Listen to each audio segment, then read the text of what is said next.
Hell, everybody, and welcome back to Stalking About Blood, the only podcast about to be slashed more than the Cardinal payroll. My name is Exterminate Heininger, and I am haunted by my co-host, Ben the Goo Samorka. Hey, Nate.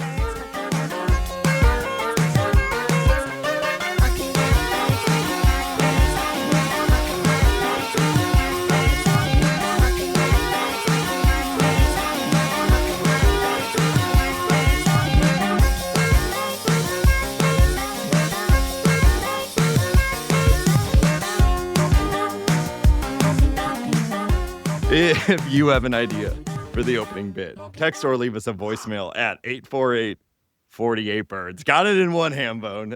What is my name? The Goo? The Goo, yeah. It's not even a play on my name or anything. I thought you were going to get me something. Well, I was thinking about you, and I'm like, what sort of horrible thing does he embody? I think, naturally, the Goo came to mind. Sickle Samorka or so. There could have been. I mean, Sickle. Yeah, I'm pretty sure the Goo was pretty evocative. Pretty all good. Right. Yeah, I'll. You seem like you need a win today, so I'll just drop it. It was great. I do want to shout out. We actually had a number of suggestions sent in over the last 2 weeks. Some referencing that, like the Cardinals, we took time off in October. Yeah. Which is a good bet. And another one referencing the now classic Bill slapstick bit from last week's episode. People like that? Which I know, of course people like that. I know it wasn't a crazy shot in the dark to make a joke about Ohtani doing something crazy and like just predicting it. But I gotta say, it's pretty exciting when he actually had like a historic, maybe the greatest postseason game of all time. Some people are saying. I don't know how you argue otherwise. Like I saw some people doing some like WAR calculation, and there are certainly some games where like a 4 home run sort of thing might have technically accrued more WAR in a single game. That may be true on a WAR calculation, but I do not buy that from an actual value. Like he won the no. That is, I say yes. I agree, because also WAR doesn't consider in what having the same guy does to your bullpen management, your starting rotation management, all of that sort of stuff. Like I'm fully convinced it was the greatest postseason game by an individual of all time. And then when you add, like, even if it was game 1 of NLDS, I would say that was the greatest postseason game of all time. Then you add in the fact that it was the clinching game of the NLCS. Like, just truly incredible. I think arguably one of the best single game performances of all time, irrelevant of situation. And you add the situation in, it is just unbelievable. Yeah. Well, it's there was a game earlier this year where he threw like 7 innings, 12 strikeouts, and 2 home runs or something like that, which you could argue was maybe. You got to get 3 homers, though. You got to get.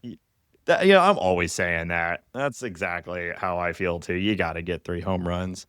But pretty incredible. But we'll talk about the World Series and all that later this episode. And we are here in the midst of spooky season. Happy Halloween to everyone tomorrow if you're listening to this on launch day. Wow. But Hambone, you're back from your big excursion across the pond. Oi, bruv. Oi, bruv. I mean, people gotta know.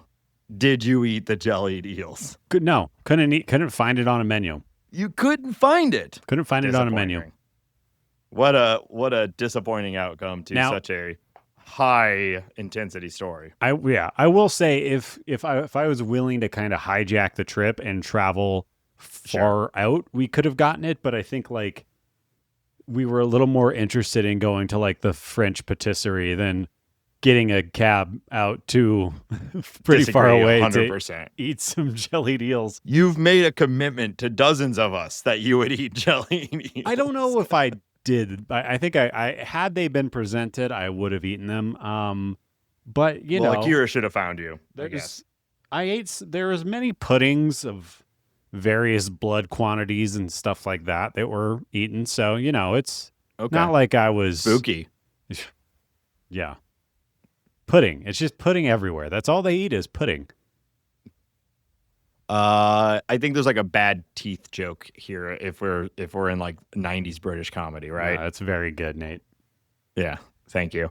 Well, what was the weirdest pudding you ate, I guess? What a good question. I guess I didn't know what a Yorkshire pudding was until this, but it's just like a popover with some gravy in it. Also, a pudding is everything. Anything can be a pudding. Everything is a pudding. If it's a dessert, it's a pudding.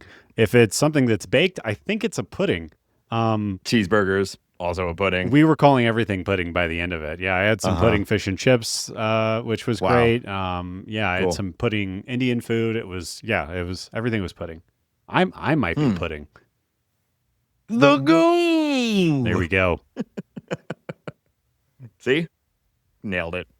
Well, it's okay. So didn't get the jelly deals, ate a lot of pudding. Sounds like a wonderful trip. Any other highlights that you got to talk about? We drank quite a bit. Pubs, whatnot. Yeah. Lots of whiskey. Driving on the wrong side of the road. Because of all the whiskey? Because of the whiskey. Drunk driving, not funny. Yeah, going over a mountain pass in the middle of the night on the wrong side of the road. Ireland is the most beautiful place. I mean, let you keep one of the lambs. I saw a picture of you holding a lamb. Did they let you keep it? They did not let me keep it. However, I made sure to eat lamb that evening so that, to balance things out. You're so inspired by the... You're a monster. Spooky. All right. Halloween is upon us. Handbound.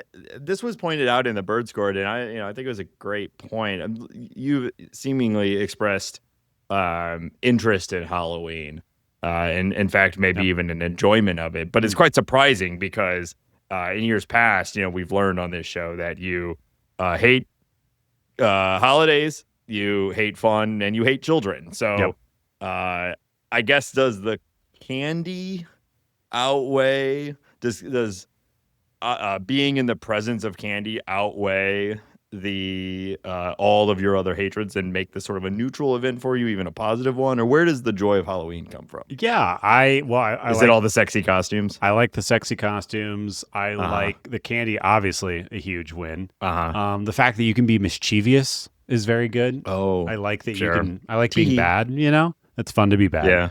Some people say sometimes it feels good to be bad. I like that. We have some decorations up. I have a skeleton. You have a skeleton sitting on your porch all year round, but we have a skeleton sitting on our porch. We do. Its name is JoJo. Thank you very much. Ours is named Steven. We have some great because we have a close friend named Steven who is at your house often as well. Is this is this what you desire for it's Steven his skeleton? Yeah. Nice. And I think I've talked to you about this. I have a desire to be the house with the best candy on the block. Right. I'm in a new house. This is my first time having Halloween at this new place. So I am hoping that I can set the reputation that we are the house with the full-size candy bars. And if children come, I'm going to up it to king size next year. But I want to be that house. I want to be that house that kids money bags over here. Am I right, people? So I will go into debt because I feel like you remember, even like as a 30-year-old adult now, I remember going to the house that had the king size Snickers or Three Musketeers. Like I think that is a noble goal. I want to aim for that. I don't want to be the house that hands out pennies. So we'll see if we have kids that go trick or treating in the neighborhood this year. So that is good. And then I'm also, my yearly tradition is we go see that Itch.io band, which is a weird Denver thing that's basically like a satanic drum line. So we're doing that again this year. So it's mischievousness, it's the devil, it's candy, it's Hail Satan. Bones, all of those things kind of align with my wants and needs. I'm imagining Hambone here with his package full of king size candy bars, kids knocking on the door, ringing the doorbell, and him sitting there going, "Oh, I don't know why no one's showing up," as he unwraps his third Snickers of the night. Well, I guess there's just no kids in this neighborhood. So 2 years ago, that happened, except for minus the kids. 1 year ago, we were out and I did the big bowl with the candy and I put the sign up, please take one. We have a Ring doorbell camera. And I think the third set of kids that came, I watched their mom instruct her 3 kids to just dump the whole bowl in their cases. And I was like, well, I just bought one family. Mischievous. Yeah, well, yeah, but come on now. You gotta spread the wealth. Yeah. Yeah, that's not cool. Ours is like the opposite. We go to my sister's house for Halloween festivities. But we are a very decorated Halloween house, so we feel bad that like we obviously are supporting Halloween, but we're not there to give out candy. So we do the bowl out front. But there's just like no kids that come by. So we'll have the camera as well, and we'll see like 3 kids come by and, politely grab a few pieces. So we've written on the thing, like, take as much as you want, because there's no one coming. So just grab some. And even still, we come home to a big bowl full of candy, which is, of course, great. So if you live in St. Louis and you're listening to the show, just drive around that. I don't even know how to. Well, you like the Grove area, St. Louis. We'll just keep it at St. Louis. And you could really have a windfall. Look for a house with skeletons. Yeah. Yeah. I feel like eagle-eared listeners can kind of pinpoint where you're at. I'm pretty sure I've said like my exact intersection at some point on this show. But you can stumble into some candy if you got good timing. Yeah. Well, I guess happy Halloween to everyone again. Good luck out there if you're out there retrieving candy.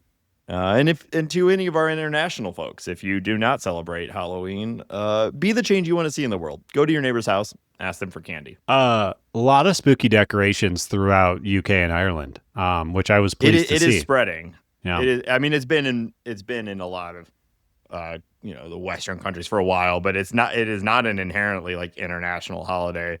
But it is becoming more and more that, which is fun. It is like, I don't know that I would necessarily say it's my favorite holiday, though it probably is, but it's certainly the best one. Yeah. You know what I mean? It's like by far the most unique and most fun, at least as far as United States based holidays goes. There's some really fun ones in other countries. But as all of ours are mostly dry and stodgy, and this one is like the complete opposite of that. So, and there's baseball during it. Hey, so let's talk about baseball. Yeah.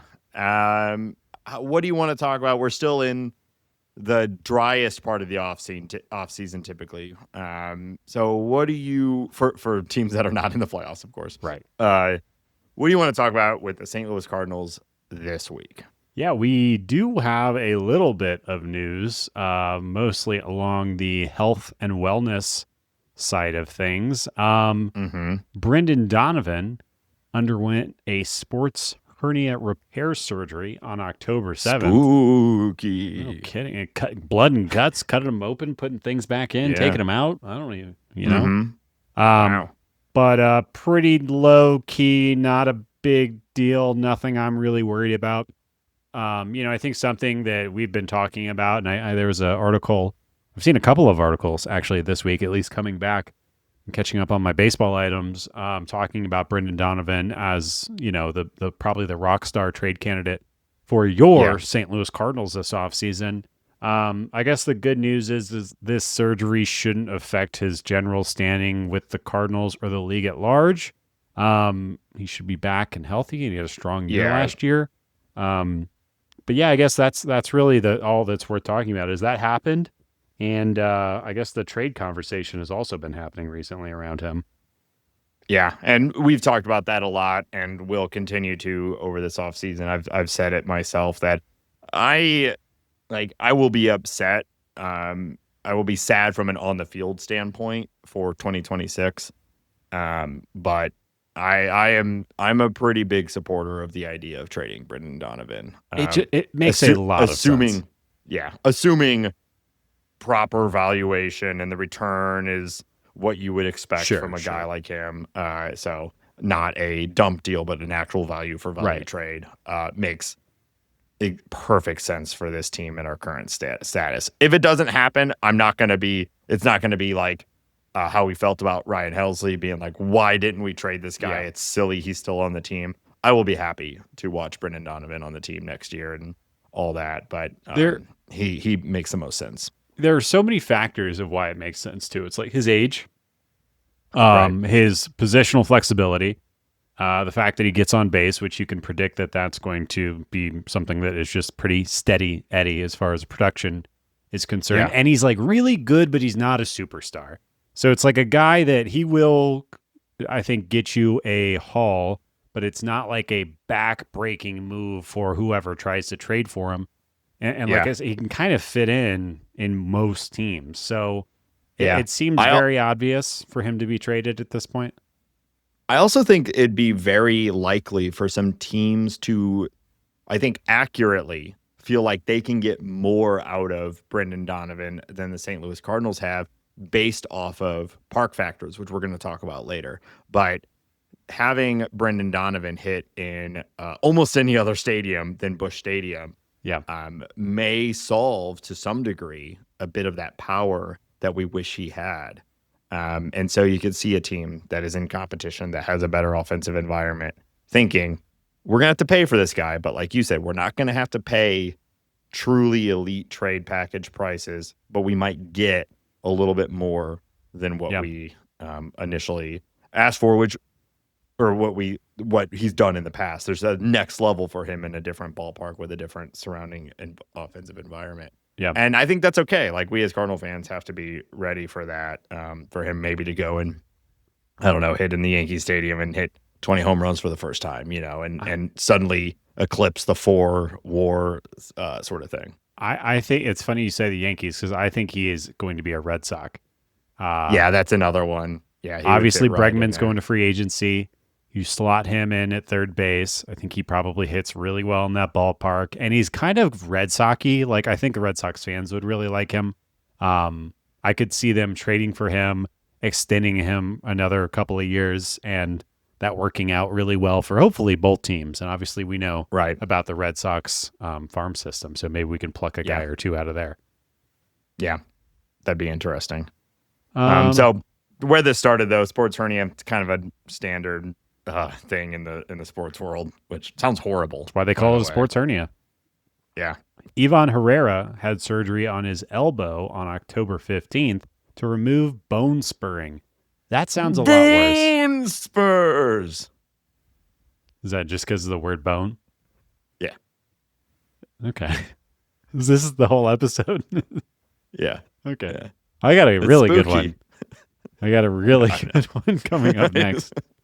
We already talked about Ivan Herrera. He's going to be on a normal catching program once he heals up. All right, I want to hear you do this one, though. Lars Nootbaar was also among the players that underwent surgery this month. He had heel surgery, Nate, to help correct Haglund's deformities. Haglund's deformity. Yeah, that Haglund's deformity sounds like a creature that has been made by Haglund, right? Like Frankenstein's monster, Haglund's deformity. Yeah, to me, it evokes like there's something like another head growing off of his back or something like that. Sure. But what I had to look it up, because what the hell is that? Haglund's deformity is a bony growth on your heel bone where your Achilles tendon attaches to the bone. So he's got like a cowboy spur type thing growing on the back of his heel, which I hate. Ouch. I hate that. I hate that that's happening. And I guess they're getting shaved off. I don't know. It just sounds rough. None of this sounds good. I mean, giving it a name like Haglund's deformity also, like we hear about bone spurs all the time, but they aren't, which also is in of itself sort of a creepy thing, that like your bones just growing little guys off of it. Like, one of those little guys doing there. But this is Haglund's deformity. Yeah. But it also, I thought was, yeah. Like, I had to go, like, the article was like, oh, yeah, he got surgery for Hageland's deformity and moving on. It's like, well, what the, what does this mean? Is he a superhero now? What, or is he dying? What's happening here? I think it's bad. Yeah. Yeah, I don't know. I mean, and is this part of his struggles this year? Is he's had this deformity? Yeah. Or is Yeah, it just well, a thing that you're like, whatever. that's maybe more importantly what we should talk about. So obviously, like, there was some pain or there was something going on, or this came up in a body scan. But like, it's funny that Body Scam.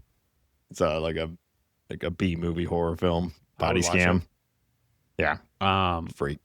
Yeah, we talked like he had his most healthy season of his career, 135 games played. Obviously, it was not a supremely successful season, because of everything else. But then you hear that he's getting bone surgery at the end of the season, and you wonder, like, okay, well, maybe he wasn't feeling great. Maybe there was something wrong. Yeah. Maybe his Achilles were being Hagelanded or something like that. Like, what Hageland's all up in there deforming shit. Right. Yeah.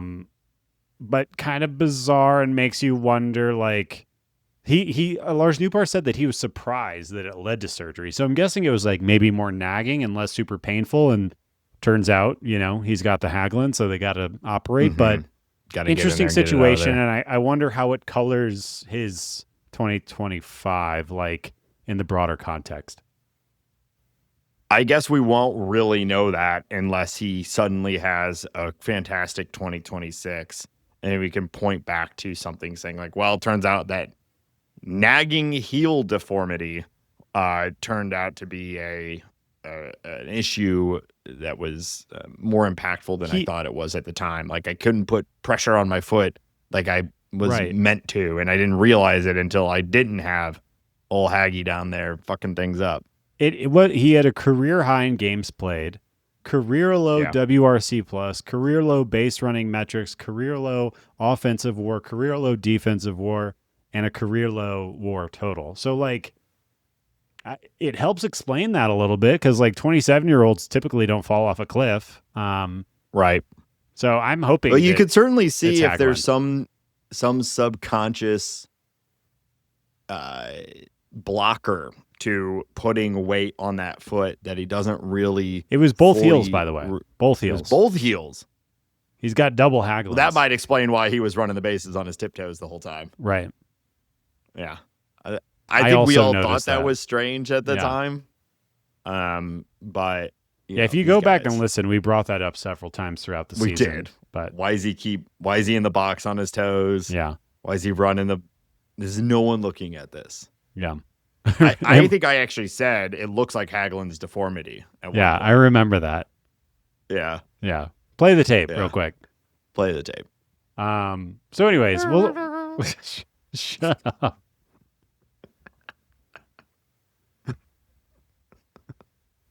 Spooky. Did you guys hear that? I'm going to lose it on you this episode. I've had it up to here. All right, bench coach Joe McEwing and the Cardinals mutually, Nathan.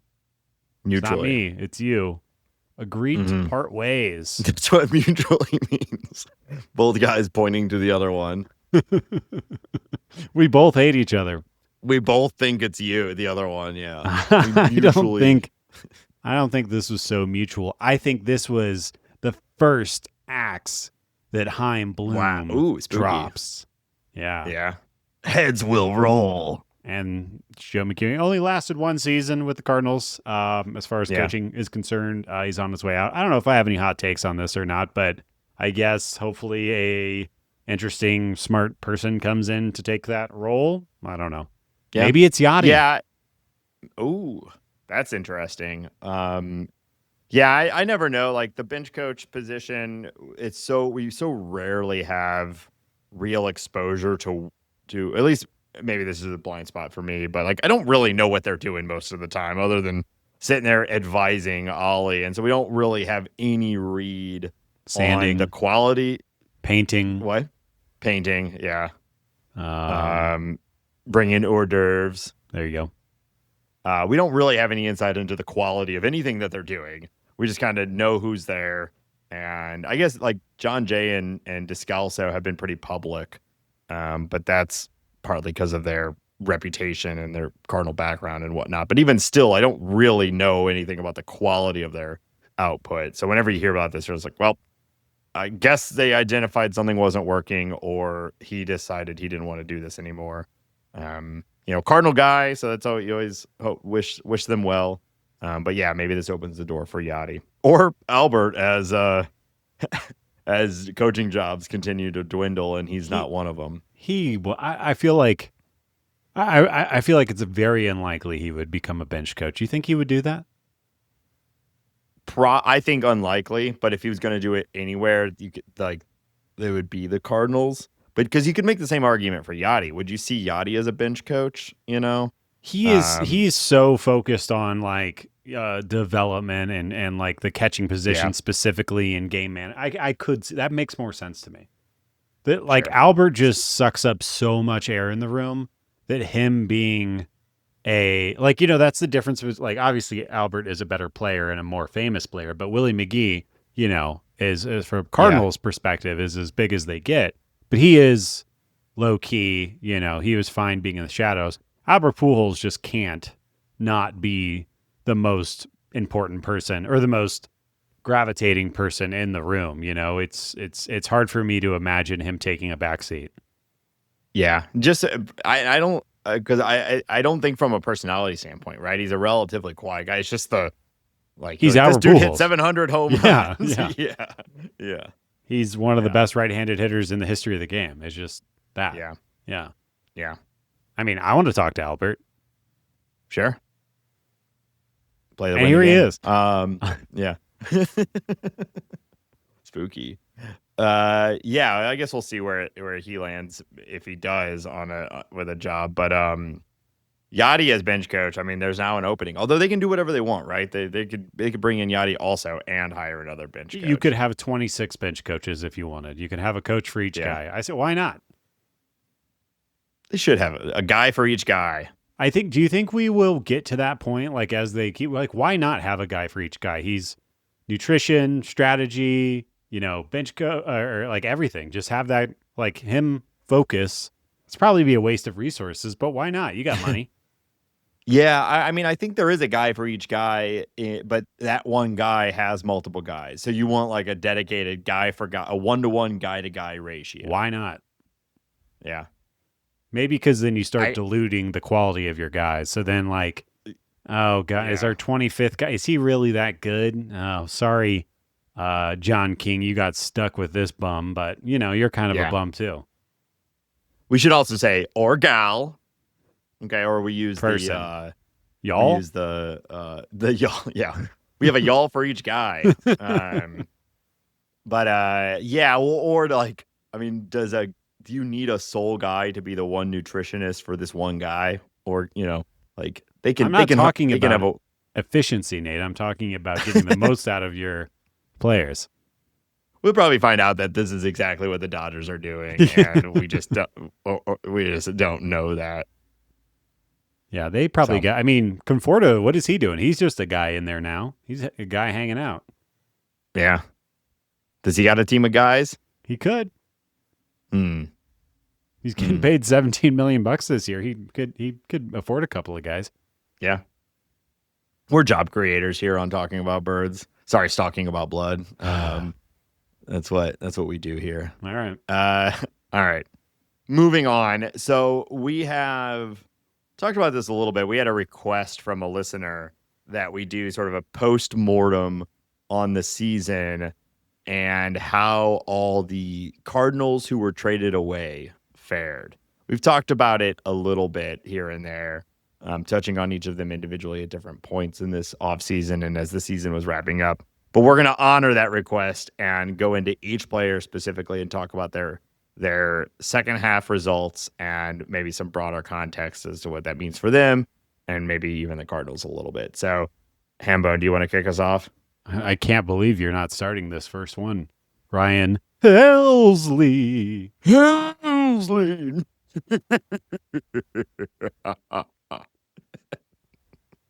Yeah, it's a spooky name. Man, you really flesh that one out. That was my favorite one yet.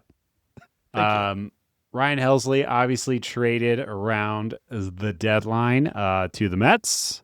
He pitched 20 innings for the Metropolitans. And Nate, it did not go super duper well. He put up a 7.20 ERA over that time. He had a 5.19 FIP, and his home run fly ball rate went from 12% to 19% over that period of time. What is interesting is that his pitching metrics, like all of the stuff plus, the location plus, all of those things, they didn't change at all. He did start walking people a little bit more. It went from it was about 8.5% to almost 10%, but really a small bump. It's interesting. And over 20 innings, that's like maybe one more walk or two, a point and a half higher over 20 innings, like negligible. Yeah. So obviously that 7.20 number over 20 innings is bad. Really not what you want. Obviously not what the Mets traded for. The Cardinals, I think it's easy to say, won that trade. He gave up more earned runs in his 20 innings with the Mets than he did with his almost 36 innings with the Cardinals. 12 with the Cardinals and 16 with the Mets. If the Mets had not have traded for Ryan Helsley, they might have made the playoffs. Yeah. Now, we don't know who would have pitched those innings in his stead. They might have also gotten blown up or whatever. But, like, this was rough. And he blew several games, and they missed the playoffs by, one game? Yeah. So, woof. So And you have a Ryan Helsley in the bullpen that you just traded for. You traded a prospect that you like for him. And he's had years of success. He's one of the best relievers in baseball over the last 4 years. Of course, you're going to keep throwing him out there because you're thinking to yourself, well, he's not going to be bad again. Yeah. No, I mean, this is it's hard to argue with any of the process from the Mets here, right? Like, they paid a pretty good price for one of the best closers in baseball, and used him repeatedly during their playoff run, or their run to try to make the playoffs. Like, I don't know. I didn't watch those games close enough. Maybe there was some usage patterns with him that you could criticize, or maybe you need to pull the ripcord on a guy faster. But again, he's been one of the best relievers for a couple of years now. Yeah. And I think it's pretty fair to assume, like, this can't last. But it looks like ultimately he gave up more dingers, which is maybe a product of the ballpark that he switched to. Who knows? But it's all small sample size. You may remember there was also a story about him potentially tipping pitches, or he felt like he was tipping pitches, or the Mets felt like, or there was some of that scuttlebutt going around. Whether or not that's the case, I don't know. I'm not John Boy. Go John Boy those, or John Boy go John Boy those. But it's interesting, and I think it begs a question. I was reading an article in The Athletic by Jim Bowden this morning, and Jim Bowden was projecting that Ryan Helsley is going to get 1 year, $10 million. In my opinion, that number is that number because of those 20 innings with the Mets. Are you buying or selling that his free agency has been affected, what I would say pretty dramatically, by those 20 innings in a Mets uniform? I think there's no question that it's impacted his offseason value. I don't think you can go through such a high profile destruction like that. The biggest team, the most expensive team, the one that has so many eyes on it around making the playoffs and or not making the playoffs, and them missing it, and it being one of the things they can point to is you and your performance. I cannot see how that doesn't impact something. Yeah. Right. Because you could play it the other way around. If he had gone to the Mets and excelled and they made the playoffs, would that not have significantly increased his value? Yeah. Absolutely it would have. So if it would increase it, it certainly would reduce it. Now, to go all the way down to 1 year, 10 million, which is less than even like middling setup guys are getting now, or like long relief guys are getting now, I'd be surprised. someone is going to look past the high profile meltdown, see the broader numbers, see the history of success, and be willing to be actually probably excited about the discount from that collapse. Yeah. But I don't think it certainly, he's not going to get like a 5-year, No. like whatever deal he might have gotten where he's now been signed by X competing team and they've locked him in as their closer. I'd be surprised. But a more mid-market team that's looking for value on a back end rotation or bullpen piece, I think absolutely. But I cannot imagine 1 year, $10 million. Every team that plans to win in 2026 would want that, and that would in and of itself create a bidding, like an increase. I think. I mean, we'll see, but I'm almost certain it'll be better than 110. I fully agree. I think 110 is insane. I do think 1 year might be the case because he might want to go establish his value. Sure. And then sign a multi-year somewhere. But I think maybe a 1 year, maybe with a player option, in case a little added security in case he gets injured or something like that, makes sense. But I agree. I think it'll eclipse 10 million, and not by a ton or anything, but that just seems really light.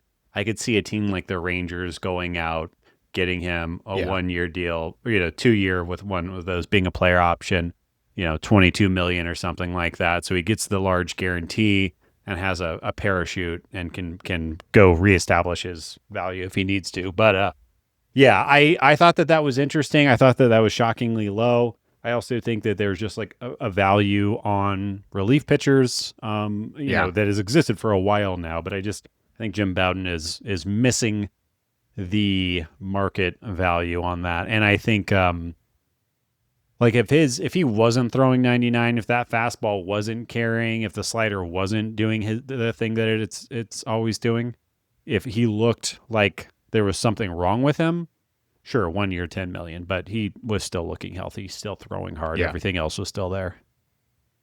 Yeah. And spooky name. I mean, yeah, that adds a couple milli. If he becomes a closer again, like I know that Yohan Duran got to keep his closer's entrance when he went to the Phillies. I hope the Cardinals, wherever Helsley lands up, if he is the closer, I hope the Cardinals give them that package or whatever that intro. I guess they wouldn't want to use the Cardinals red though, would they? Although the thing is hell. It's hell. Is it more Cardinals red or is it more hell? Or is it both? I think it's a deeper red, I think. Okay. I've never seen it in real life. Oh, it's fun. A night game with him coming in. Ooh, sounds spooky already. It's good. It's a really good one. So I would imagine that I think a new team could just probably make it themselves. They probably don't need to get the package from the Cardinals. But maybe they do though, Yeah, maybe you were right the first time. All right. Let's talk about Phil the Thrill Maton. As we stated multiple times, arguably the MVP of the first half for your St. Louis Cardinals. One of the better signings, I think, in all of baseball, just from like production. If $2 million, you got this. It was just a steal. Obviously, Maton was great with the Cardinals. He threw 38 and 1/3 inning, was striking out over 11 per 9, put up a 2.35 ERA. Every number you look at is just fantastic. When he went to the Rangers, he threw 23 innings, put up a 3.52 ERA, had a 2.70 FIP, and he actually improved his walk and strikeout numbers after leaving the Cardinals. But, Nate, his home run fly ball rate also jumped from 4% to 12%. So he was mostly a better pitcher, but he's getting doinked for dongs quite a bit more than he was with the St. Louis Cardinals. Seems like there's some sort of trend developing here. I don't know, but I mean, what I think Phil Maton has done is certainly ensured himself a pretty good upcoming offseason. Certainly out of the Cardinals price range. I wonder if the Rangers will try to keep him. But he was really good this year, and that he did have some high profile blowups with the Rangers as well. But the underlying numbers there, added with his Cardinals numbers, showcase just a really, really good year. Yeah. By a still relatively young, I mean, he's post 30, but like, we've said it a dozen times. He's throwing well and he's healthy. So he's a healthy pitcher. Don't worry about age. I imagine he'll get a pretty good deal. Yeah. He put up 1.6 FWAR as a middle relief pitcher, which is That's very good. Lot. Yeah. He was acting as the Rangers closer for a little while. Some of those high profile blowups had him kind of enter into kind of a closer committee. I don't fully know how F4 calculates like the value between pitching in the 8th inning and the 9th inning. I'm sure it has some degree of that, but he was acting as a closer for a while, and he was also picked up some saves as a Cardinal too. Right. So I imagine that helped with the F4, just the leverage situations that he was in. But 1.6 is really good for a reliever. It really is. Yeah. I hope he makes some money. I like Phil. He's like not that far behind Alec Burleson. Yeah. Well, that's more of that's a compliment and a smack kind of at the same time. Yeah. Well, it's kind of interesting, right? Let's just build the whole team out of Phil Matons. Why don't they make the whole team out of Phil Matons? All right, now we're going to get into a little bit worse news. I suppose it's still interesting, I guess. Steven Matz, he is a Red Sox. Well, he became a Red Sox. As a Red Sox, he threw 21 2/3 innings. Shockingly, I think from the outside looking in, this number really surprised me. But his ERA was only 2.08. However, with your Red Sox, he put up a 4.84 FIP. That is very interesting. He really had a problem striking people out with the Red Sox, only a 14.5% K rate. And again, his home run fly ball rate went from 7% to 19%. But he somehow lucked into a 206 BABIP with the Red Sox, which I think really, really made those 21 2/3 innings look a lot better than they were. If you look at the metrics, he's not striking guys out. He's getting hard contact. They're going to the fielders are in the right place. Even with that low ERA, Nate, he accrued negative 0.1 FWAR with the Red Sox. It's pretty interesting. So still giving up a bunch of hits, giving up those home runs. F4 is recognizing that while the ultimate result might have been pretty good more often than not, the every other result on the field was pretty rough. Yeah. And I think his baseball future is a huge question. Like, he'll probably be a starter somewhere. Like the Rockies, the White Sox, the Nationals, a lot of bad teams with no There's pitching. always a job in Colorado. He could absolutely use a Steven Matz, and maybe he could, stay healthy and be a starter again. But I guess we'll see where that goes. But the more interesting thing that I found looking at these numbers, and you were calling it out, but every one of those pitchers' home run fly ball rate increased after leaving the Cardinals. Obviously, huge caveat, we're talking about a total of 64 2/3 innings, so it's not a huge sample size. That's basically one reliever, a good reliever's entire year. But I thought it was interesting, and it begs the question: are the Cardinals pitching? Is it the Cardinals who are good at limiting home runs on fly balls, or is it the ballpark? And the StatCast park factor for Busch this season was dead center 100. That means it played super, super fair on the whole. It's in line with Comerica Park and Rogers Center as just being a fair ballpark. However, the home run factor was the 24th lowest in baseball, just ahead of Kauffman Stadium, which I think of Kauffman as being pretty cavernous, right? It's one of the biggest outfields in baseball. It's got a high wall. The wind comes, they have a low stands out there. The wind fights balls down. So I thought that was really interesting. And there's also like park factors aren't an exact science. Like the Cardinals didn't have an especially powerful team. So that could be part of the reason why that park factor is so low. But I Uh-huh. think it's an interesting thing to think about. Like, is Busch playing, or do you feel like, just anecdotally, like it felt like it played big this year? Or did Arenado make it look like it felt look like it played big? Yeah, because the Cardinals in this stadium have had many very powerful teams, Right. even as recent as 2022, with sort of a high level Arenado and a high level Goldschmidt, and Tyler O'Neill. I think all three of Right. them had over 30 home runs.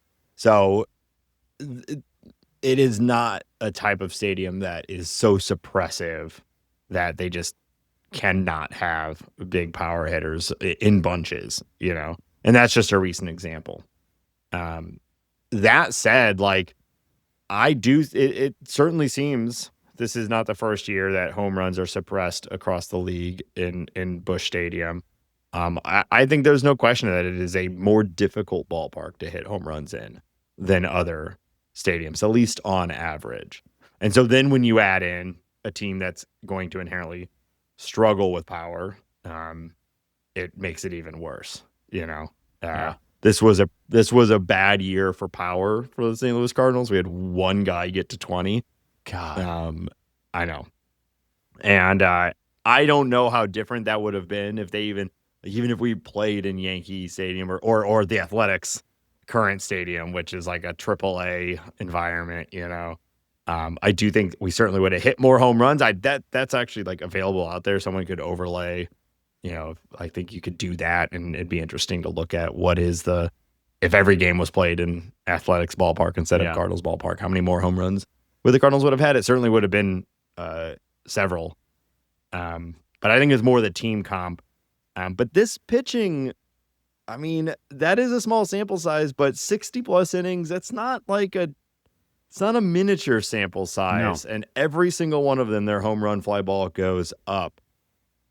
It could just be, I mean, the stadium's bigger. You're a little more comfortable pitching to fly balls.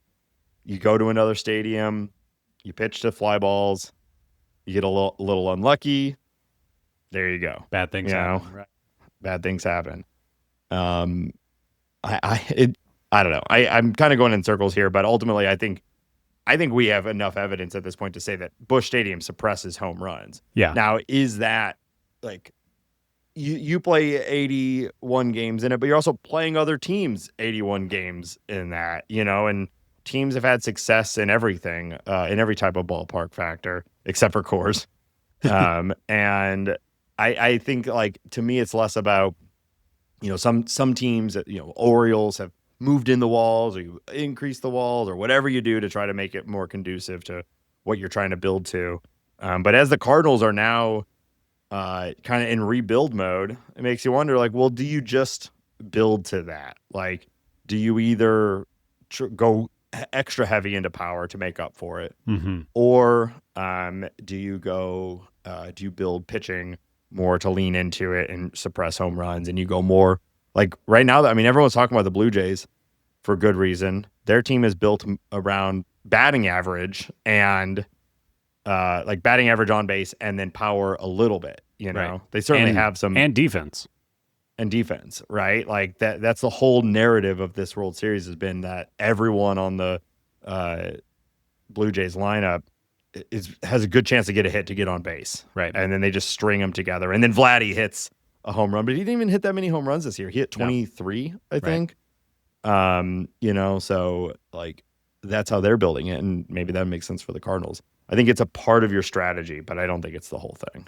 Yeah, it's interesting. Like, it seems like the Cardinals were probably leaning into their ballpark with like signing like expecting a lot out of, old man Lance Lynn and Kyle Gibson, and maybe even to some extent Eric Fetty, expecting that to keep going.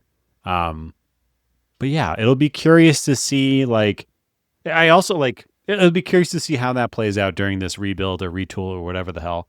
I also wonder, like you brought it up already. Like, okay, well, if I'm a team looking at Brendan Donovan and I have I play in Cincinnati or a ballpark that's a little easier to hit it over the wall, maybe I'm projecting this guy as a 20 home run guy, and maybe that makes him look Yeah. more attractive. I think you could say the same thing about Lars Nootbaar. He's a tweener kind of power guy. I wonder if he gets a boost by getting out of Busch Stadium, and maybe other teams are thinking like that. I think you'd have to be. Yeah. It just makes sense. And I think that can be a good thing for the Cardinals because you could have, I kind of already said this, but you could have a team look at Brendan Donovan or Nootbaar or whatever and dream on them even more, despite the fact that they've got a couple years of service at this point. Right. Normally when you're trading for a guy who's been in the league 3+ years, you're kind of like, we're hoping to just get what he's been doing. Totally. Yeah. But if you go for a Brendan Donovan and you're like, well, we play in Fenway, we think we're going to unlock something, and this is going to be a great trade for us, And I would assume the Cardinals will know that too, and be able to leverage that in any sort of discussion. I really see Brendan Donovan like just banking 40 doubles off the Green Monster and having a great season, which will be annoying, but it is what it is. All right, let's talk about a couple of less exciting players that I just thought would be fun to check in on. Eric Fetty obviously left the Cardinals. He threw 101 2/3 innings. He put up a 5.22 ERA, accrued exactly 0.0 FWAR over that time. Dead zero. Not even a hair the other way. He went on to pitch for the Braves and Brewers. He accrued 39 1/3 innings over that time. He raised his ERA to 6.18 during that time and put up a 5.37 FIP. He accrued negative 0.1 WAR at each of those stops. Rough. And let's point out, 0 WAR at 100 innings is not good. Yes. It's good that it wasn't negative. Yes. But that is well below average. You do not want to play for an extended period of time and end up at 0. Kind of staggering that he could do that. Yeah. Yeah. You would think it would go one way or the other. Right. The only thing that I'll say about this is, well, 2 things. One, it's disappointing. We all had very high hopes on Eric Fetty this year, and the path to the Cardinals actually competing in 2025 was partially paid through Eric Fetty being good and like he was in 24, and he was not, and it really hamstrung the team in a lot of different ways. So that was disappointing, and seemed like a cool guy and like a cool story from going overseas, coming back. You always like that, so it was very, very disappointing, and you hate to see it. And the inverse of that, though, or not the inverse of it, but I will say selfishly, I was glad that when he went to 2 teams that I consider good at developing pitching, he went and struggled even more at those teams. Yeah. So it was at least like, well, okay, at least it wasn't another example of the Cardinals being bad. Fumbling. Fumbling it, because it would have been so disappointing if he went over to the Brewers and then he is back to being like a really good starter, and they extend him for like $3 million or whatever, and all of a sudden we're being fucking shut down by Eric Fetty for the next 3 years. So I hope he comes back well and all that, but I'm glad that he didn't immediately bounce back with the Braves or with the Brewers, particularly with the Brewers. He threw 177 1/3 innings in 2024, and he put up 3.4 FWAR, and he accrued negative 0.2 FWAR this season. For not being injured and playing being healthy the entire season, I'm guessing that was probably the worst fall off from 24 to 25 of any player in baseball. I don't have the numbers to back that up, but that is a 3.5 WAR decline from performance, and still playing all year. Right, that's an interesting number. I wonder. Yeah, I don't know. We'd have to look at that a little bit more, but that has certainly got to be one of the top. Yeah. All right, and last guy I wanted to check in on, Luken Baker. He is with the Dodgers AAA team. He managed a 125 WRC plus over 33 games with the Doyers. Never cracked the big league club. And man, watching these Padres at-bats in the World Series, I'm like, bring up Luken. What are we doing? I think he could put together a better at-bat than Padres. Now, he can't play center field, Right. But Baez was pretty good at the major league level through most of 2025. But sure. I hear I'm just you. saying though, if you want to secure this Yeah. win, you got to get Baker on there. We've But seen other teams, I always think it's interesting when the Guardians did it this year with Chase Stillauter whenever a team makes his has a debut. prospect makes Yeah. his debut in the playoffs. I know it wouldn't be a debut for Lucan. Dodgers debut.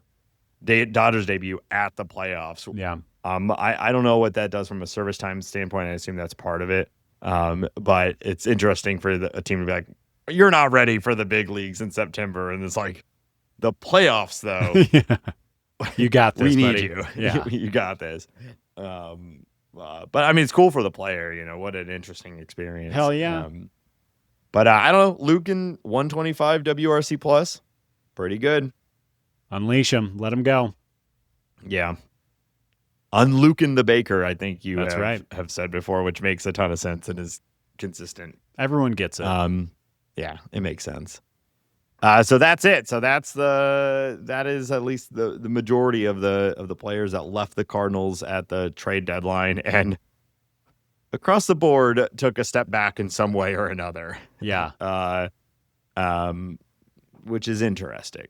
But I don't know. I mean, what's your, like, now that we're 3 months after it, I guess what's your review of the trade deadline? I mean, I know we won't know overall, like, because it's a lot of prospects. We'll see how that all develops and if the Cardinals got good returns for him. But, like, how are you feeling about this trade deadline now, 3 months later?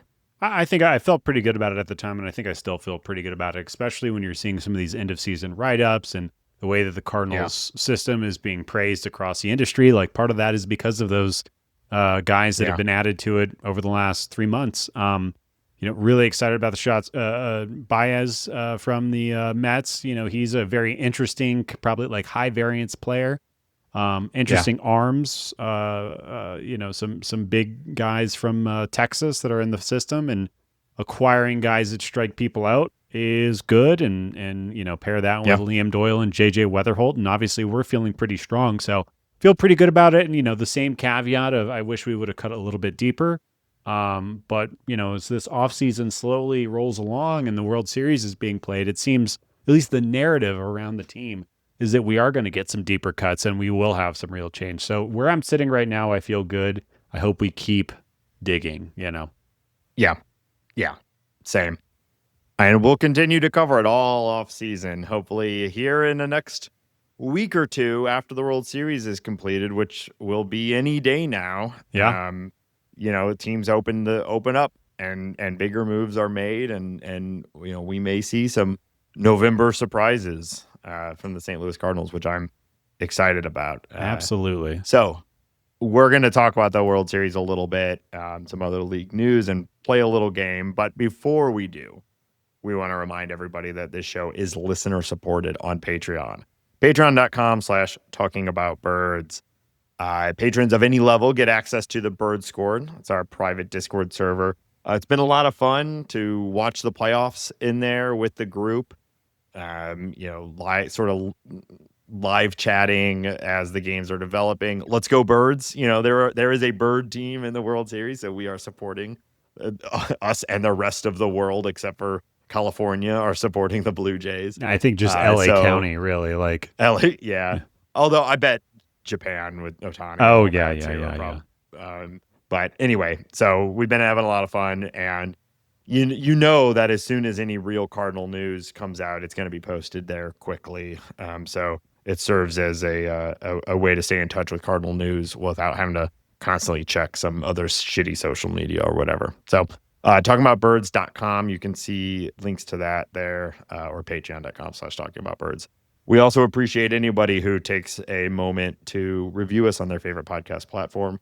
That helps a ton. It really does, and only takes a minute or two, so thank you. And tell your friends, tell your family, tell your friends' family. Wear a shirt. Go to the mall. Eat at Taco Bell. Eat at Arby's in the Cincinnati area. It's just consumer. Oh, I see. Yeah. Tell every kid at your Halloween Give them little cards that say, listen to Talking About Birds. You know the stuff, the standard stuff we all do. That's a good idea. We need more kid listeners. Yeah. Yeah, that's what we need. That would be good for everyone. Yeah. Hambone, where else can people find us online? Yes, we are on those socials. We are on Blue Sky, Instagram. We have a TikTok. You can listen to the show on Spotify if you'd like to do that. You can also watch this show. Nate, we record it. You can look at our faces and our eyes and our noses, ears, mouth, so on and so forth on YouTube, etc. Check it out. You can find all of the podcast information, socials, where to listen to the podcast, YouTube, T-shirts, everything at talkingaboutbirds.com. You can email us at talkaboutbirds@gmail.com. And of course, you can call us and leave a voicemail or send us a text message to 848-48-BIRDS. That's 848-482-4737. The holiday season is about to be upon us. Maybe you have a family member who would like a shirt that says, I enjoy watching baseball. It's a good shirt. You can find that and other things on our website. So, wow. Yes. And again, thank you to everyone who sent me opening bits this week. Keep them coming. They are always fun to receive. All right, Hambone. Game 4 of the World Series has just concluded. This World Series, it's had it all, has it not, Hambone? What a series. It's got a little bit of this. It's got a little bit of that. They're going left. They're going right. They're going up, down. Hey, Macarena. An 18-inning game in the World Series. I'm not going to lie, jet lag. I fell asleep on the couch. Yeah. Yeah, I made it to like the 12th inning, I think, maybe 13th, and I was like, I got it. I woke up and my TV screensaver was on, and I was like, I should go to bed. Yeah. Probably most people did. But yeah, I mean, it's fun. One of the best baseball experiences of my life was being at the Cardinals 20-inning game against the Mets back in like 2010, 2009, maybe. Being there for the entire game was incredible. No doubt. So I'm sure that I'm for real, and I'm sure there's some fans that were at that game that was just like, what a experience. But yeah, I mean, the series is tied, which is, I think, better than most people were anticipating. I think most people, myself included, had predicted a Dodgers steamroll, maybe win in 5 games. They obviously can still win in 6, but either way, no matter how this goes, you can't say the Blue Jays haven't made it interesting and haven't made it a fight. Their wins have been quite dominant. Agreed. And they've looked good. And obviously that 18-inning game is fluky. It could have gone either way. So the Blue Jays are standing toe to toe and looking really good. So I'm hopeful that we get a Blue Jays win in 6 or get a good Game 7 at Rogers Center. Yeah. No matter what, the season is ending at Rogers Center, which we all predicted. So just a really good series. Ohtani doing his thing. I mean, it's absolutely incredible. Like they could lose the World Series and he should probably still win World Series MVP. But it's been fun. Yeah. Yeah, it's fun. I was reading that this is the first season, I think in the history of the MLB, where the season will start and end not in the U.S. Started in Japan and it will end in Canada, which is kind of now that ain't right. Fascinating. Yeah, Bad Bunny, so on and so forth. I was about to say we got Bad Bunny in baseball, not in America. Except for I think my favorite part of that whole conversation is that Bad Bunny is actually American, which is just I know it's beautiful. Oh, what? It's hypocritical and stupid. No, I can't believe that. Yeah. What I was gonna say though, to not bring that up, is that what I'm really enjoying about this World Series is the fact that the good players are playing well. Mookie's kind of digging himself out of a little bit of an offensive hole, but obviously Vladdy and Ohtani are, at the top of their game. Vladdy's looking great. Ohtani's looking otherworldly. Vladdy's so fun to watch every night. He is such a good hitter. Such an interesting player, such a fun player to watch. I think the fact that you're getting performances out of Ernie Clement and Addison Barger is really fun too. And then it's still, Freddie Freeman is, Hall of Famer doing his thing. Yeah. And Bo Bichette, I think, getting, the funny thing about that, the George Springer injury is a pretty big deal, especially with the season that he had. If you didn't notice it, Yeah. I'm sure you did, Nate, but if you didn't notice it, George Springer had one of the best years of his career this year. He goes down with the oblique strain. We don't know if he's going to be back or not yet, but they could just plug Bo Bichette, who I think is an excellent hitter, at the DH spot. He has a couple of big hits last night. But yeah, I think both teams are fun to watch. Both teams have a lot of players that I like. I haven't even said Alejandro Kirk's name yet. The fact that Kirk is doinking him he is the player that I want. I want every player to be Alejandro Kirk. I love him. Make the whole thing out of Kirk's. Exactly. Just like my starship. I said it earlier in the season that I think Addison Barger is going to be a star. Yeah. And this is certainly helping. The dude plays defense well, hits the ball supremely hard, and is now having some big moments in big situations. That grand slam, pinch hit grand slam. I mean, come on. I don't think I realized the first ever. I don't think I realized how good of a runner he was. Also, he's fleet of foot in the outfield and on the bases. He is toolsy as hell. And I think he's 25. This was this is his rookie year, and he's doing all this. So I'm a big fan. I think he's going to be good, really good for a long time. Yeah. Another thing that I think is worth bringing up is the fact that how many complete games has Yoshinobu Yamamoto thrown this this playoff run? He just had one in the World Series. He threw one against the Brewers, and is there another one? He had back-to-back. He had back-to-back complete games, which hadn't happened in the postseason since like 2001. I don't know who it was, but it's 2001, so it was probably like Randy Johnson or Kurt Schilling or something like that.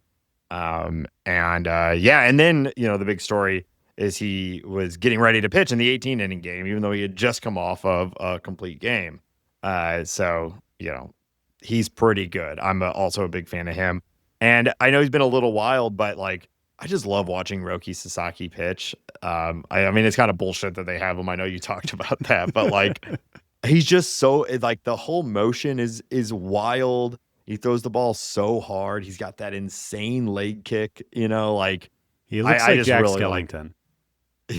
Yeah, I really like watching him pitch. Some people say easy 100. He somehow makes it look like the most difficult thing in the world to do while also doing it very easily at the same time. Yeah. It's so lanky and kicky and all that. But I just really like watching him pitch. So it's been fun. I also just want to mention Max Scherzer's name. He is kind of like the last of his generation, and the fact I was just very pleased that he went out and had effective start, kept them in the game. They won the game. That makes me happy. I hope Scherzer keeps pitching until his arm falls off. But if you think about it, like the generation of him and Verlander and Kershaw, sitting here today in October 2025, he's the best. He's the most effective out of those right now. Now, he might not be tomorrow or next year, but he is right now, and that's a lot of fun. It's fun for the game that there's these guys, this bulldog or whatever, he's yelling at his manager, keep me in, coach. Like that is there anything else like that in sports? A starting pitcher yelling at their manager to stay in the game? I don't think there's anything in like the fact, like the whole old school starting pitcher thing of like, don't talk to me when I put my headphones on. That includes the manager. Stay out of my way. This is my game. Yada, yada, yada. I don't think that exists anywhere, period. Like I've never heard of a workplace or another athletic endeavor involved in something like that. So no, I think it's great. And it will be sad because now we have all the, everyone's like Tarek Skubal will be like, hey, I'm done, coach. Which is probably the smart thing to do. But from an aesthetic perspective, it is less exciting. There will be more guys like this. Now, will they get to the innings and all that? I don't know. But there will be more guys who have that sort of mentality. Last of his kind, Nate. Last of his kind. We're probably not even thinking of a few right now that are younger and doing that. Nope. Doors closing. You're missing it. Spooky. What? Just my capper to anything this episode. All right. Springer, we talked about that. Vladdy and Kirk. Yep. All right. Yeah. Anything else World Series related? No, go Birds. Yep. Yeah, it's been a fun one though. Yeah. All right, still not a lot of league news, but there's a little bit going around. So let's talk through it. Yeah, Mookie Betts, poor guy. Nothing ever goes his way. Obviously in the World Series right now, but he just won the 2025 Roberto Clemente Award, which is always a big deal. And, is great for him. And he deserves it also. He is, extremely charitable, extremely lovely person. That is the annoying thing about this version of the Dodgers, is that it is easy to like Mookie and Freddie and Shohei and Teo and all these Kike, all these guys are easy to like, which is, back when the Yankees had A-Rod and those guys, is like, oh, fuck these guys. They seem like a bunch of assholes, but the Dodgers are not that way. No, unless you believe Ohtani is a cheating scumbag. Which I'm holding out for that. I'm going to enjoy him right now, but we'll see. I should say not cheating like steroids. I mean like gambling and all those other things that are like around him. Maybe a little personality disorder type thing going on there. Maybe a little bit. Yeah. But I don't know. Mostly he just seems handsome, funny, and talented, which is frustrating. Because same, but I don't have. Do you see? He made $102 million this year. $2 million of it was his salary, and $100 million of it was endorsements. Yeah. No other player in baseball has endorsement deals above $10 million. Yeah. Yeah. It's good to be wild. Shohei. Yeah. It's good to be Shohei. Well, anyway, so Mookie won. That's great. I agree with you. Roberto Clemente Award is awesome. We've had Kelsey on the show last year and kind of went deep into a bunch of the nominees and things like that. And it's a good award, and he should feel proud that he won it. And I'm glad that there are guys like that do things with the money and all that they've gotten from the game. Yeah. The Giants hire an interesting managerial candidate, Tony Vitello.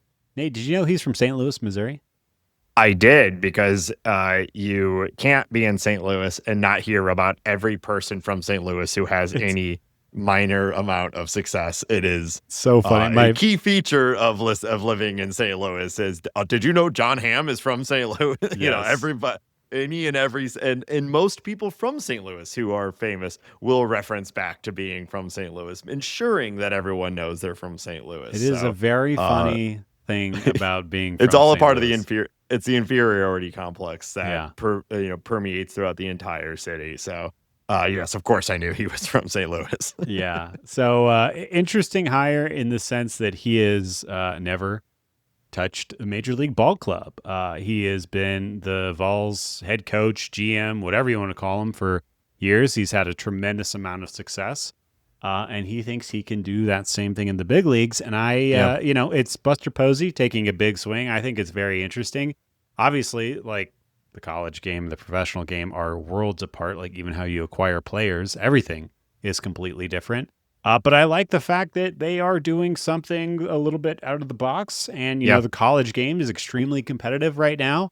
I was reading that apparently he is BFFs with other St. Louisan baseball guy, Max Scherzer. So I'm sure that they've had conversations about what that's going to look like. But it'll be a very interesting thing to track. And I'll see, if this goes well, obviously it's a copycat league. We'll maybe see more of this. And I don't know if it's a good idea or a bad idea, but I do think that they are worlds apart. It's an idea.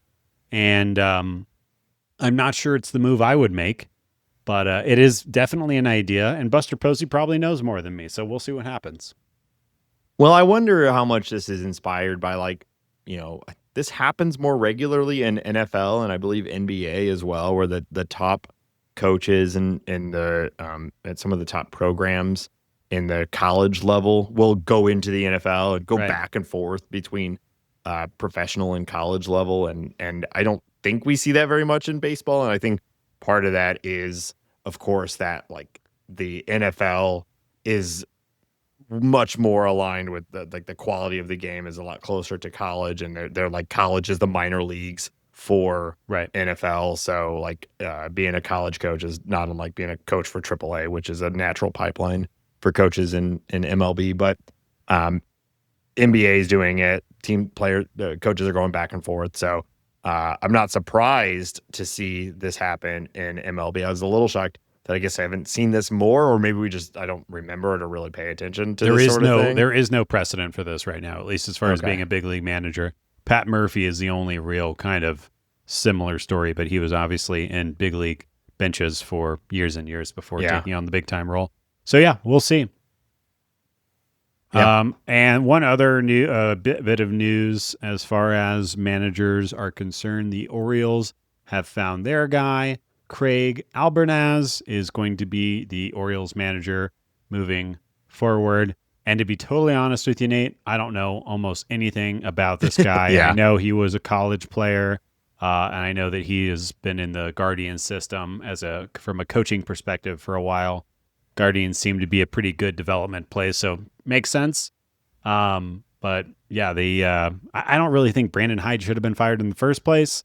But here we are, and we got a new name, and we have 2 of the 10 vacancies filled. So that's interesting. Yeah, absolutely. And 2 new guys to the league, which is kind of fun. Yeah. It's so much always just like, oh, this guy was our catcher for 10 years. Right. And the Cardinals have done. So it's nice to see some new names and some new faces. All right. That's all I got for league news, Natey. All right, Hambone. Well, we are, if you have not caught on yet, we are in spooky season. Really? Right? We are at the peak. We are at the climax of spooky season. And I was looking through Baseball Reference the other day, and I started getting really scared at some of the names that I was coming across. And I realized there are some spooky names in baseball. There's some between real names and some nicknames that players have had. There's some very spooky baseball players. So I've got a little game I'm calling Ghoul or Guy. Wow. This is going to be good. I have a list of names. You probably see where this is going. I have a list of names. I do. Yep, I get it. It is either a real person who had MLB, played in MLB at some point in the history of baseball, or it's the name I made up. Yeah. You have to guess. So it's Ghoul or Guy. Bring it on, Nate. All right. Here's the first one. Creepy Crespi. Creepy Crispy. Creeping around the base paths, maybe creeping on other players' wives. It's plausible to me. I'm going to say that that's a real player. Yes, Frank Creepy Crespi was a player back in like the 30s or 40s. Yeah, I bet. Yeah, I don't think you get creepy as a nickname anymore, and like you're still invited around. No, no, you shouldn't be. No. Okay. Boo Ferris. Boo Ferris. Boo Ferris. There's a lot of bows.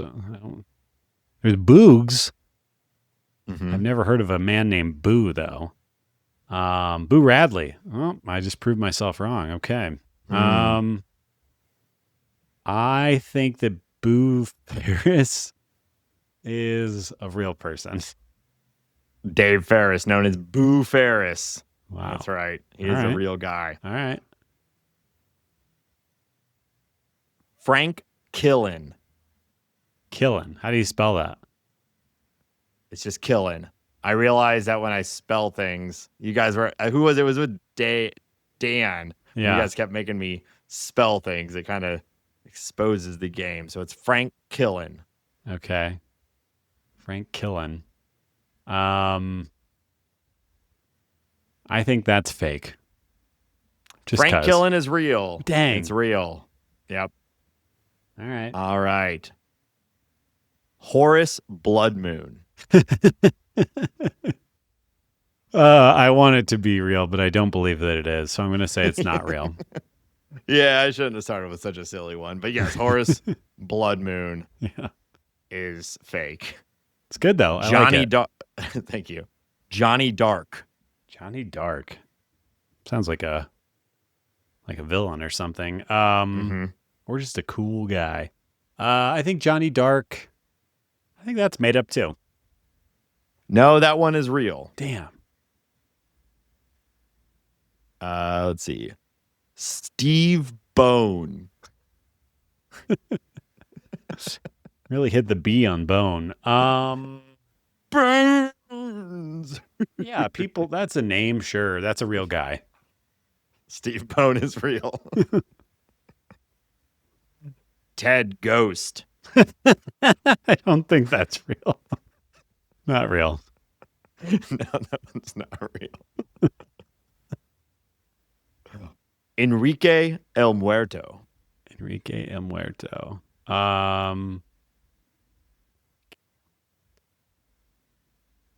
That's fake. Yeah, Enrique the Dead Man. Yeah, That's fake. Bill Hauntman. Hauntman. Billy Haunts. I think that's real. I got you on that one, Hambo, and that Dang. one's a fake one. Good job. Good job. Got just a couple more for you. Erie Smith. Erie Smith. I mean, sounds real enough to me. It's real. Erie Smith. And finally, Urban Shocker. God. That's not really, I guess, shocker. Oh, I'm shocked. I guess that's spooky. Urban Shocker. I think you are a sick son of a bitch and you made that one up. No, that's a real one. Damn but it. I like your little play acting of like, oh, I'm shocked. Urban That's Shocker. it. Wow. Nobody's Urban named Urban Shocker. anymore. I know. Huh. Hey, he's from, is it- he was buried in St. Louis. He was born, he died in Denver and was buried in What? St. Louis. Interesting. Wow. God, he died at 37. That's the ham bone experience right That's there. the scariest probably. thing. Wait, no, he's born in Denver. No, he was born in Cleveland, Ohio, died in okay. Denver, Colorado. He's buried in St. Louis, Missouri. Okay. Wow, what a world traveler. Yeah. No, he was only 38 when he died. That's what I just said. Listen to me for once. I was too busy working on a joke. I wonder if he like touched a exposed wire or something. Shocked to death. Yeah. Mm-hmm. Pretty good. Pretty good. Mm-hmm. All right. Well, that was Ghoul or Guy. You did pretty good. Thanks, Nate. All right. And that is going to do it for this week's episode. Glad you're back, Hambone. We're both back. We'll be back next week with another episode, just like this week. Go Blue Jays. Don't forget to check out our website, talkingaboutbirds.com, and our Patreon, patreon.com/talkingaboutbirds. Shout out to the patrons. And that's going to do it. So we'll wrap up this episode by saying, until next week, go Birds. Hell yeah. Tweet, tweet. All right.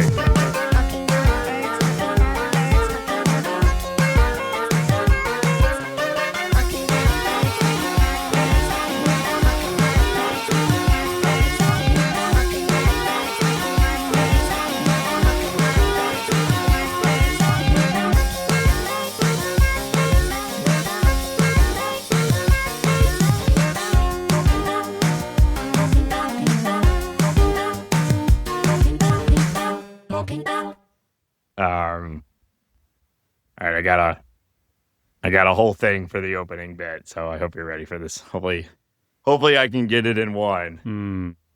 But if not, you're just gonna have to deal with me making a fool of myself over and over and over. That sounds like our show. Hey, Hey. you're the one. My You're the one. feelings.